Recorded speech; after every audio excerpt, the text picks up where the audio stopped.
림프종 치료의 패러다임, 과연 바뀔 수 있을까요? 안녕하세요. 오늘 우리는 글로피타맙의 최신 임상 데이터를 통해 그 가능성을 좀 깊이 있게 들여다보려고 합니다. 이 데이터가 우리 임상 현장에 어떤 의미를 던지는지 지금부터 같이 한번 분석해 보겠습니다. 아마 우리 임상 현장에서 모두가 마주하는 가장 큰 질문이 아닐까 싶습니다. 여러 치료에도 불구하고 계속 재발하거나 반응이 없는 환자들, 참 어렵죠. 이런 분들께 새로운 희망을 제시하려면 신약이 과연 어떤 답을 내놓아야 할까요? 글로피타맙이 이 질문에 대한 하나의 답이 될 수 있을지 지금부터 살펴보겠습니다. 글로피타맙의 핵심, 그 비밀은 바로 이 독특한 2대1 분자 구조에 있습니다. 이게 뭐냐면요, B세포 타겟 하나에 T세포 타겟이 두 개가 붙는 구조예요. 기존의 1대1 구조랑 비교하면 T세포를 훨씬 더 강력하고 또 안정적으로 활성화시킬 수 있다는 거죠. 이 구조적인 특징이 어떻게 그렇게 놀라운 임상적 효능으로 이어지는지 이제부터 그 데이터를 자세히 들여다보겠습니다. 자, 그럼 먼저 단독 요법 데이터부터 시작해 볼까요? 글로피타맙이 혼자서 다른 약 없이 쓰였을 때 과연 얼마나 강력한 효과를 보이는지 한번 확인해 보시죠.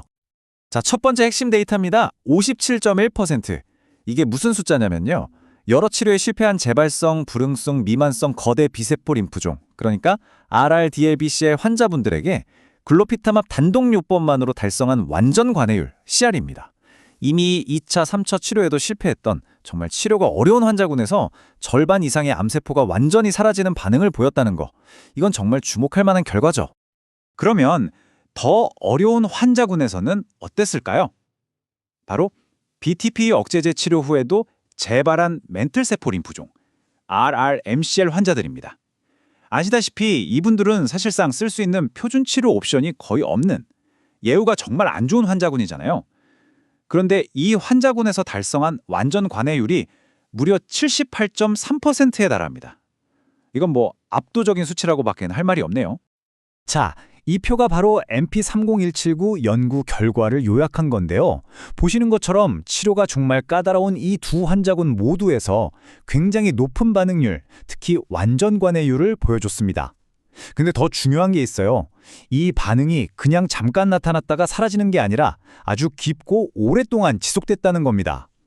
이건 글로피타맙이 단순한 구제요법을 넘어서 환자분들께 정말 장기적인 희망을 줄 수 있는 치료 옵션이라는 걸 보여주는 거죠. 자, 그럼 이제 다음 단계로 한번 가보겠습니다. 글로피타맙이 혼자일 때도 강력했는데 다른 약물과 힘을 합치면 어떨까요? 특히 CART 치료마저 실패한 정말 가장 어려운 환자군을 어떻게 극복하는지 그 데이터를 살펴보겠습니다. 정말 현존하는 가장 강력한 치료법 중 하나인 카티 치료에도 실패한 환자들. 우린 어떻게 해야 할까요? 바로 이 그래프가 그 답의 실마리를 보여줍니다.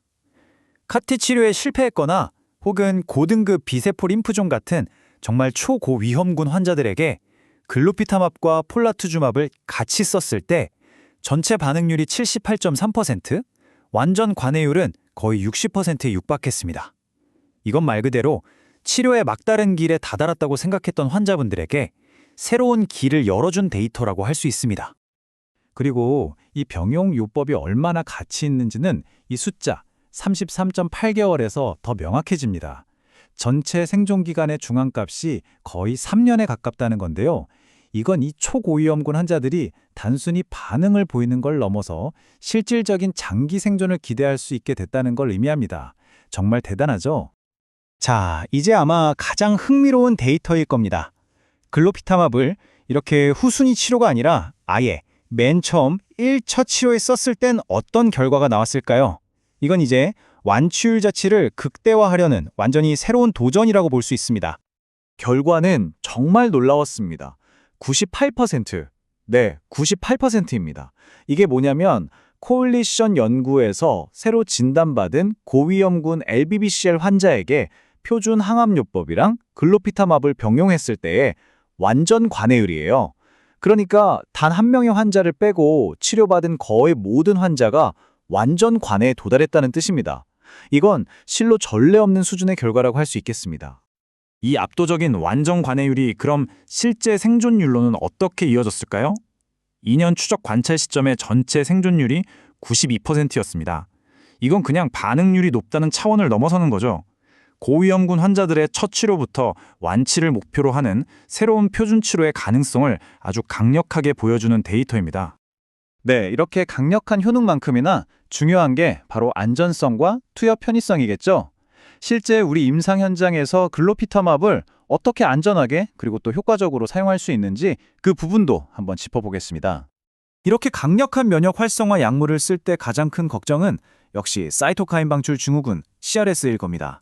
글로피타맙은 이 문제를 아주 체계적인 프로토콜로 해결하는데요. 먼저 오비누투주맙으로 전처치를 하고 그 다음에 단계적으로 용량을 증량하는 이 두 가지 전략을 통해서요. 대부분의 CRS 발생을 미리 예측하고 또 발생하더라도 그레이드 1에서 2 정도의 경미한 수준으로 아주 안전하게 관리할 수 있었습니다. 그리고 이게 임상 현장에서 정말 중요한 아주 실질적인 차이를 만드는 부분입니다. 글로피타맙은 고정기간 치료, 즉 Fixed Duration Therapy입니다. 최대 12주기, 약 9개월 정도 치료하면 명확하게 치료가 끝납니다. 이대 환자분들께는 치료의 끝이 있다는 희망을 주고요. 또 질병이 나빠질 때까지 계속 약을 써야 하는 그 무기한 치료로 인한 신체적, 정신적 부담을 확 덜어주는 정말 결정적인 장점이라고 할 수 있겠습니다. 자, 오늘 살펴본 데이터들을 종합해보면 어떤 생각이 드시나요? 글로피타맙은 그냥 또 하나의 치료 옵션이 추가된 게 아닌 것 같습니다. 후순위 치료에서 보여준 강력한 구제 효과부터 1차 치료에서의 그 압도적인 완치 지향 데이터, 그리고 고정기간 치료라는 환자 중심적인 편의성까지 어쩌면 이제 우리는 림프종 치료의 목표를 지속적인 관리에서 완치로 올려잡아야 하는 그런 시점에 온 건 아닐까요? 이 지론을 끝으로 오늘 분석을 마치겠습니다.